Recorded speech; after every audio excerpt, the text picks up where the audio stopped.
For a great cup of joe, there's one thing you should know. Your morning brew can also be playful. Buff Boy Brewing guys make the temperature rise, and you surely feel naughty when you swallow our coffee. If you want some real heat, give your mouth a fine treat. You will want some more, rest assured. Buff Boy Brewing, you can't get enough of. It's time for The Scribble, your weekly fix of celebrity chats, bizarre stories in the news, and basic random chatter with best-selling author and syndicated radio host Jeremy Bradley. Make sure your seat is in the upright and locked position and your barf bag is securely in place. Here's Jeremy Bradley. Thank you very much, Larson. Jeremy Bradley here. This is The Scribble. Happy New Year to ya, everybody. Here's the thing. If you've been listening to the show for the past few weeks, it's not the new year for me right now. It is October something. I don't even know the date. 17? October something. October 17th. Thank you, Bonnie. Yep, we're faking it. We're faking it. But I feel festive. I can fake festivity. Here's the thing. I spent 15 years on the radio hosting a syndicated radio show where we pretended everything from being live to me knowing celebrities like we were, best buds, to giving a shit about the products we were giving away, or being interested in the tourism trip that we were on and going through a god-awful boring museum and feigning interest like I was retaining any of the information they told me. So anyway, I'm free of that. It's like, I'm just going to tell you the real deal. It's October. But here's the thing.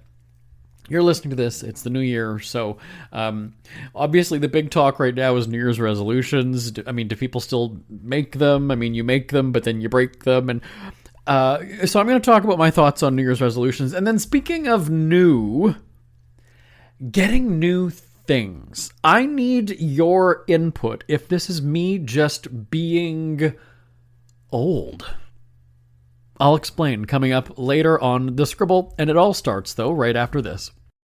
Isn't it crazy that you wait for payday, but before you know it, you're strapped for cash again? It's time to stop blowing your money and become a smart spender with the book, The Official Guide to Being an American Cheapskate at cheapskatebook.com. Learn simple ways to cut costs at home every day and during special times of the year. Don't go broke at Christmas. Don't remortgage the house for a fancy vacation. The book is filled with tips to save you money throughout the year. Check out the best-selling book, The Official Guide to Being an American Cheapskate at cheapskatebook.com or on Amazon and iTunes. Ever had something to get off your chest but never had the balls to say it? That's a load of crap. Speak Free with JB.com is exactly what you've been waiting for. Your chance to tell it like it is and not care what anybody else thinks. Have your say on issues of the day. Join newspaper and radio columnist Jeremy Bradley as he tells it like it is. Hundreds of thousands of people have stopped by, including some well-known celebrities who have had a chat with JB and speak candidly about what's really going on in the world. You can join them too. Have a rant or a rave. Be brave and head on over to www.speakfreewithjb.com now.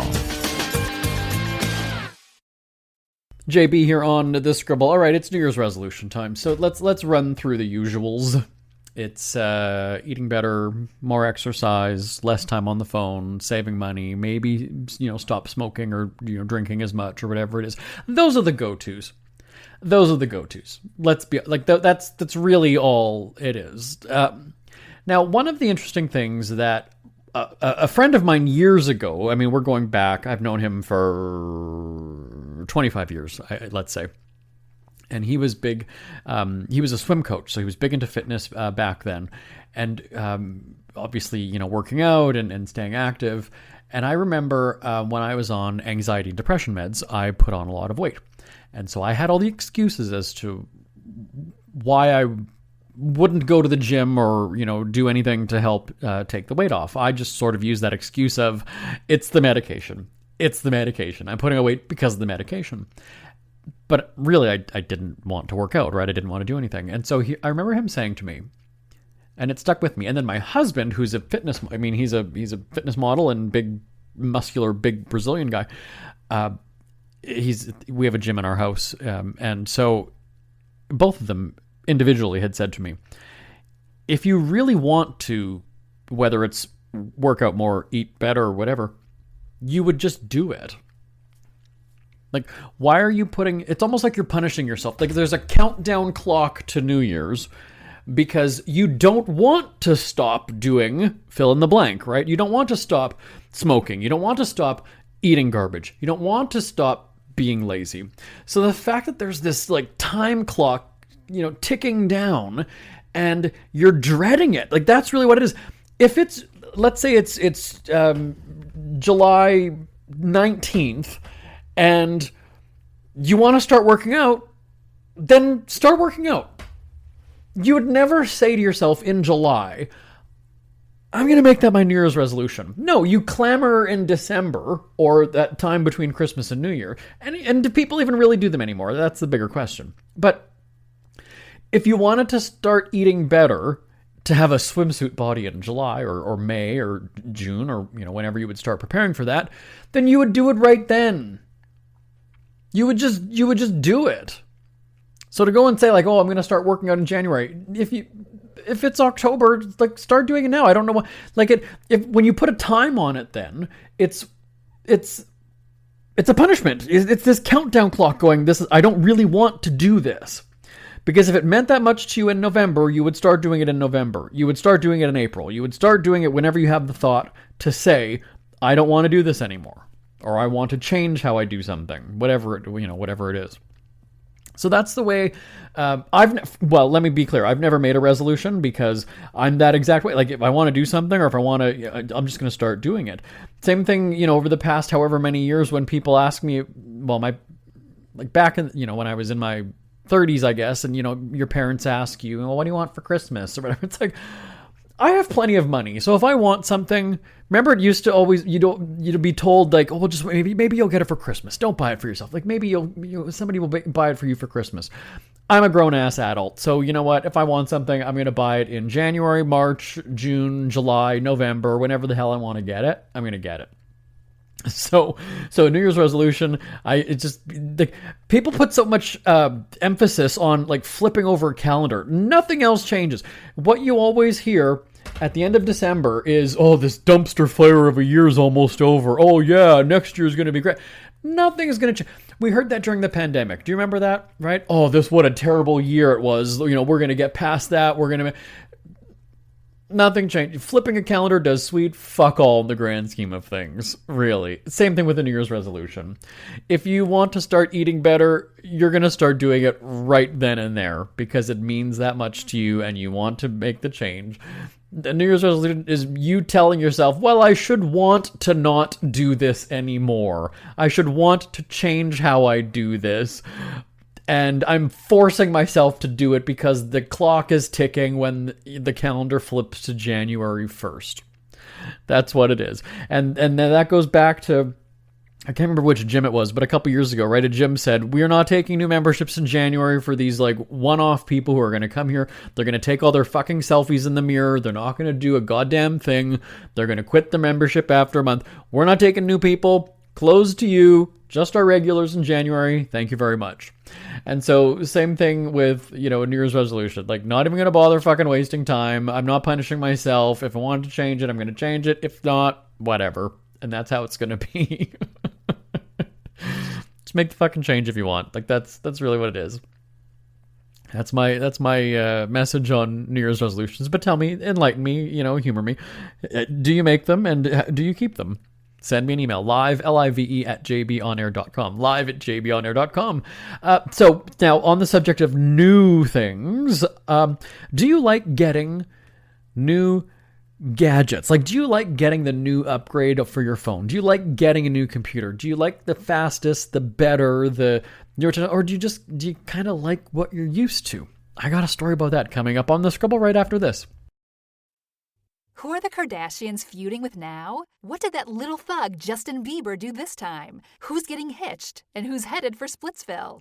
Hear the latest celebrity news and gossip every day on Entertainment Wrap-Up. The good, the bad, the ugly, but mostly the ridiculously hilarious. It's all recapped in this daily segment at entertainmentwrapup.com. Have a laugh at the expense of the rich and famous when they take themselves way too seriously. It's 3 minutes of time-wasting fun at entertainmentwrapup.com. Check out Entertainment Wrap-Up at entertainmentwrapup.com. Brought to you by Speak Free Books.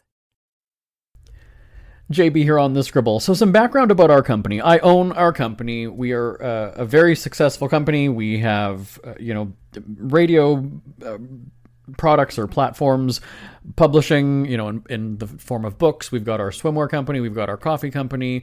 I manage my husband's modeling career, and then our coffee staff is also a group of models. So we've done very well, and my point in all this is saying that our company has a lot of money, hence, or in turn, I have a lot of money. But the joke of our company is that I have the oldest computers and the oldest cell phones amongst our... So our team has new computers, new work phones, whatever. By the way, we're not a company that expects you to use your phone for work. We actually our team's double fist. You have your own phone that's for your own crap, and then you have our phone, which is for our very much more important crap. But yes, my computer in my office. Now I've got two offices because I've got one in Canada and one in Los Angeles. My office here in Los Angeles has a desktop computer that is approximately 14 years old. My laptop computer that I use more than my desktop in my office, my laptop is, I think, about 12 years old. Now, the way we figured this out was with the laptop, the IT guy had told me this was the date that it was not registered, but first connected to our network. And then with my desktop in my office, we guessed because we found what the oldest files were. So there were some things that I had on my desktop. I have a sort of a cluttered desktop on the back, on the screen. So some of those older files went back about 14 years. I've got 3 cell phones. The one that I do the one that does my email, texting, and phone calls is a BlackBerry Classic. That phone is also almost 12 years old. And so in today's world, we're expected to want to get the newest phone. And I was like that back in when did I get my phone? Early 20s, mid 20s. It was almost like you wanted to get the newer phone, and back then your phones were getting smaller and smaller. Now they're getting bigger and bigger. But I was totally wanting the next new phone. I didn't have, I guess, really a loyalty. I didn't have that sort of connection to it where it was I just want to get the faster one. Oh, because I can get new ringtones or whatever it was. Do you remember you could also put the new faceplate on it? What do you call those? It was a faceplate, right? Or skins? I don't know what you call it. But anyway, you connect, my old Nokia phone, I could, stick on. I had a lightning pattern one before. And so with my Blackberries, BlackBerry was a big advertiser with our syndicated radio shows. So I never had to buy a phone. I've never had to buy a phone in the past however many years. And so the BlackBerry Classic, they would send me a new phone every year. And with your BlackBerry, you can always, it just moves from one device to the other. And so there's a comfort in it though, right? You know where everything is, how everything is set up. And same thing with a desktop computer is I have my folders all set. I know exactly where things are. I don't like starting over again. And I realize that yes, when you get a new phone, you can, if it's Android or whatever it is, you can basically have your desktop or the screen set up the same way on your phone as the previous one. But it's still just not the same, right? For a BlackBerry, the buttons are going to be different, or depending on what, the camera settings, or just things are going to be different. You're going to have to start all over. And so there's not excitement for me, and there's just kind of dread. Now, the reason why there's laughter about my computer and everything is that because it takes so long to open a browser window or to open a program on my computer or with my phone, it just kind of lags or it hangs there for a little bit. It kind of gets stuck and then it starts to go again. I'm okay with that. But our younger team, the coffee guys in California who are in their late 20s, early 30s, they're an LA crowd, so they're, oh my god, your phone is so old or whatever. And I said, but you know what? First of all, they're Blackberries for phones. They're very reliable. The fact that it's lasted 12 years. Tell me another phone that you would have. Your iPhone is, maybe it craps out, maybe it doesn't. But I mean, if anybody who had a BlackBerry back in the day, that was it was a solid phone in terms of, security, and, they didn't crash. They were really good. You can argue that, they fell behind with the whole apps thing and whatever. That's not what I'm saying. I'm saying the reliability of it. I never had a BlackBerry that just crashed and stopped working. So I was excited to get new Blackberries all the time because it would be the same setup, right? The same functions. It would be the same, just a different kind of a look. But your icons were still the same. When they moved to Android, it did throw me off a little bit because I kind of had to get used to a brand new platform altogether. But it opened my eyes to apps and new functionality and new programs and things, and I could do new stuff with it. But now, and I still use I have two BlackBerry, they're called Key 2s, which is the last phones that BlackBerry, the licensed BlackBerry name had produced. It wasn't actually BlackBerry making those ones. They had licensed it out to another company, the name. So I'm hanging on to those because I'm just kind of like, you know what? I have two of them, and they're great, and they're on the Android system, and they have their issues, but they still work fine. So my little powerhouse BlackBerry Classic, which literally fits in the palm of my hand, the buttons are a little bit worn and, whatever, and it's kind of crusty around some of the buttons or the back or whatever it is. But I just like it. And so I don't like the idea of being forced to upgrade. So what happened a few months ago was the phone company was sending me automated text messages saying, your phone is outdated. It's on our old network. And so you need to upgrade. And I took issue with that because, first of all, you're forcing me to upgrade. I have money. That's not a problem. If I need to buy a new phone, I can buy a new phone. That's beside the point. But you're forcing me to upgrade. So I think about, the little old lady who just needs a basic kind of, flip phone or whatever it is to do calls because that's all she does. I mean, how is that fair? You're pushing. And again, like I said, I realize that consumers are going to want faster phones and faster connection and more data and all this other crap. And anytime I've had conversations with the phone company, I always say to them, I want less. We don't need all the TV channels. I don't need 60 gigabytes of data. So they're sending me these messages saying you've got to upgrade, your phone's not going to work, it's not compatible, blah, blah, blah. Well, you know what happened? Years ago, they did that with BlackBerry. I don't know if you remember this in the news. Where they said BlackBerry, it's the end of the life for Blackberries. They're going to stop working on, January 5th or whatever it was, and get your new phone, upgrade now, upgrade now, upgrade now. Well, what did I just tell you? My BlackBerry Classic has been going for 12 years. So there goes that theory. It's these scare tactics, right? That you've got to upgrade. You've got to get the newer, the better, the faster, the bigger. And I'm that kind of, so that's where I said at the top of the show, is this an age thing? Am I just kind of like, I'm not, like my parents, my mom didn't want to give up the VCR. Then all of a sudden she figured out digital recording and she can't live without it.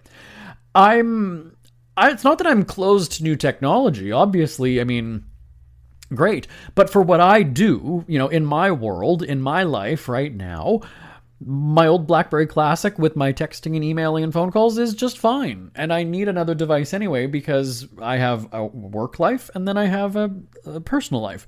So those were always two different phones. But yeah, I don't like being told that you have to upgrade. Like, why? There's no reason. So I'd said to the phone company, then give me a new phone if you're forcing me to upgrade. Now, they did offer one. I want to be clear on that. It's not like they told me to kick rocks. They did offer, but it was like a dump of a phone, and I just kind of said, oh, I would have sold it anyway, right? I mean, like I said, I've already got BlackBerry stockpiled because I didn't need a new one every year, but BlackBerry sent me a new one every year. I don't know. I'm comfortable with my computer. Yes. Would it be more efficient and would it be better to have one that can open a program or open a window in less than 10 seconds? Probably, but I have patience. I can wait. But like I said, my team laughs at me because I'm the owner of the company. I make the most money. I have the most money, but yet I've got the oldest devices. And that's where I just said, maybe you LA boys could think about, saving money and being more practical this way. Yeah. So, do you like getting a new phone? And now I want to talk to people like in their 40s on this one, because I know the 20-somethings are, will always want the new iPhone, and the people that camp out to get them or whatever. But, if you're in your like mid to late 30s, 40s, 50s, do you like getting the new phone? Do you like getting the new laptop? Or I don't know if people even have desktops at their house anymore. Maybe it's mostly just a phone or a laptop. Send me an email, live, live at jbonair.com, live at jbonair.com. So, I mean, my devices are hanging on. My husband did buy me a laptop probably about... It was recently. It was no more than 5 years ago, because the keyboard on my laptop is...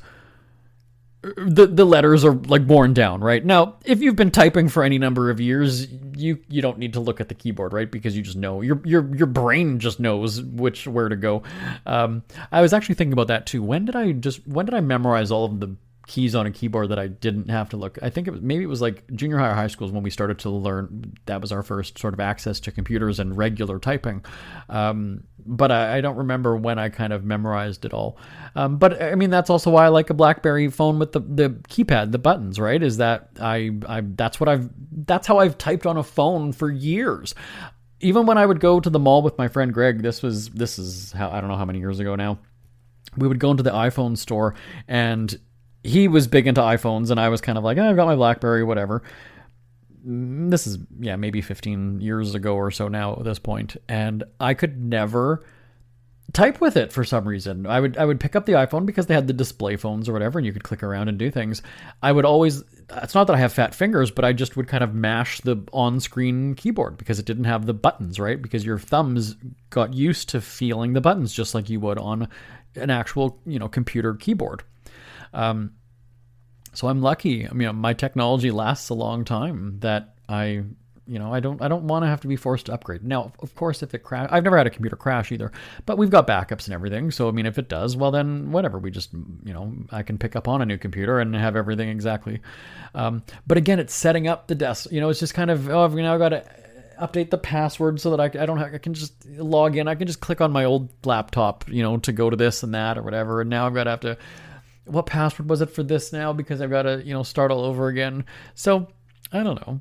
But yeah, back in the day, I loved getting a new phone and setting it all up and, changing this and moving things around. Now that I'm in my 40s, I'm like, the technology, it's not. Yeah, I don't know.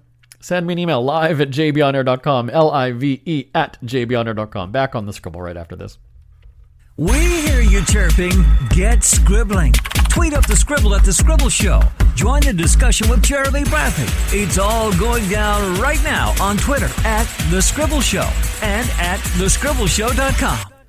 Jeremy Bradley here, back on the Scribble. So it is the new year, at least for you, and one of the things that I like to do, generally I do it between Christmas and New Year's, but this being kind of a weird weekend, the way the calendar falls, you have this weekend to also kind of celebrate the new year if you have the energy still after the December holiday season. But one of the things that I've liked doing, and it's not just because I'm an entrepreneur and I've had a great success doing what I do, is, people are always, looking ahead, right? As I said earlier, that dumpster fire of a year, can't wait for this year to be over. I mean, you know what I'm talking about. You see people, you probably do it, but, you see people do it on social media all the time. And I don't know why we always feel that way. It just kind of seems like it just makes it sound like, everybody was done wrong by the year that was. And I don't know why there's that mentality or that philosophy. So for me, what I would do is, this is when I was single first, so I was kind of on my own at home, and I would just kind of look back at the year. So we're all obsessed with phones, as I talked about in the last segment there. When I was hosting my radio shows, throughout the year, we would do red carpet events, we would do travel tourism programming. So I was, ziplining in the jungle in Mexico or just a whole bunch of different things, and being paid to vacation, really. And then I was doing red carpet, so I've got, pictures of me on the red carpet talking with A-list celebrities and doing things, or at the event, or at the Emmys or American Idol or The Voice, or, whichever show we were covering. And for me, it was always great to look back at the year that was.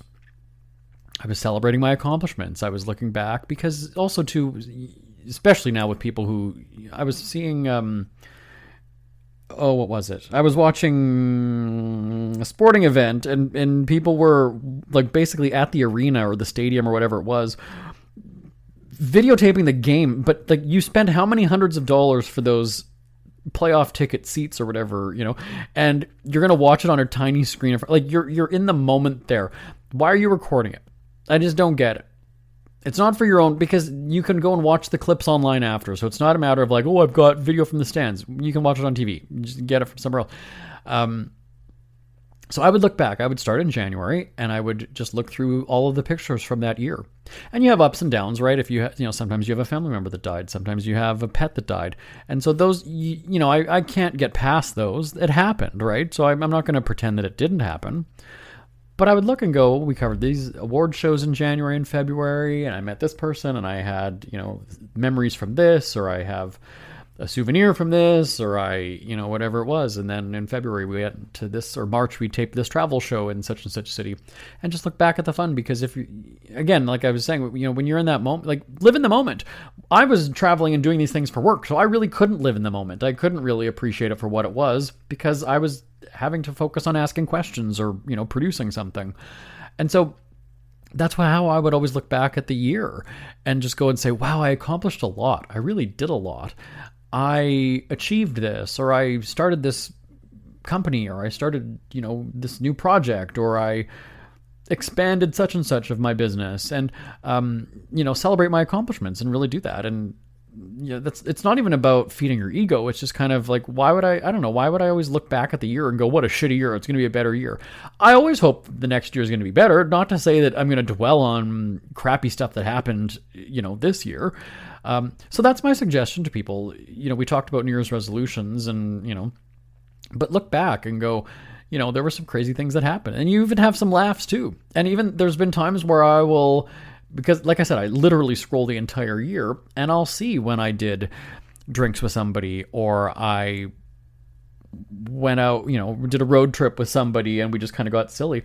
And, I sit there and go, wow, I forgot about that. Or wow, that was 10 months ago already. It seems like it was just yesterday.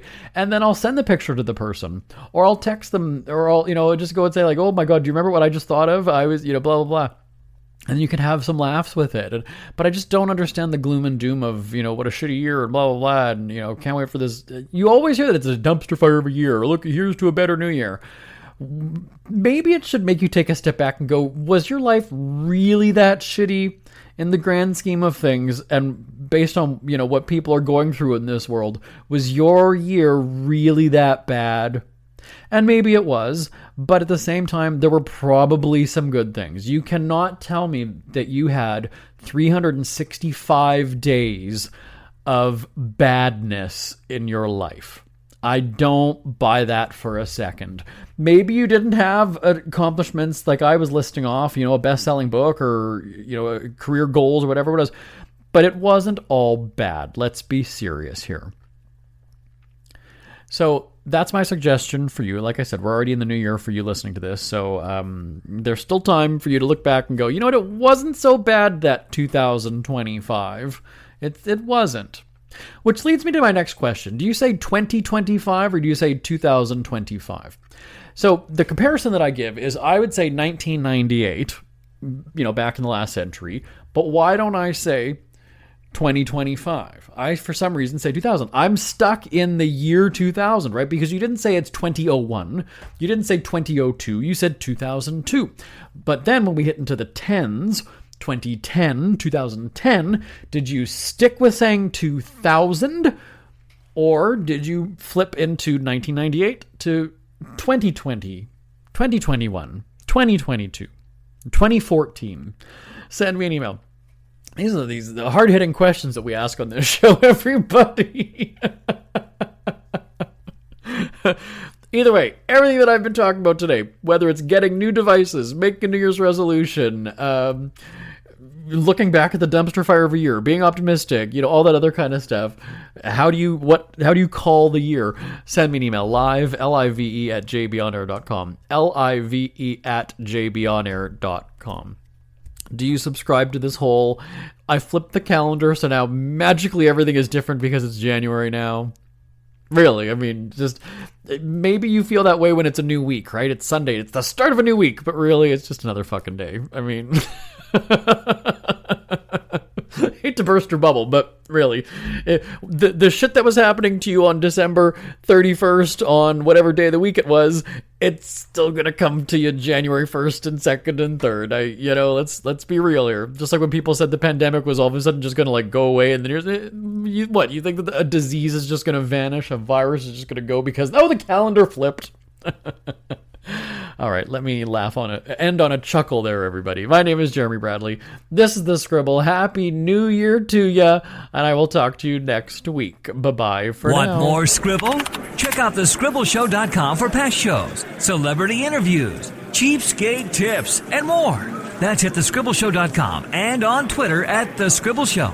The Scribble is a speak-free media presentation. If you want some real heat,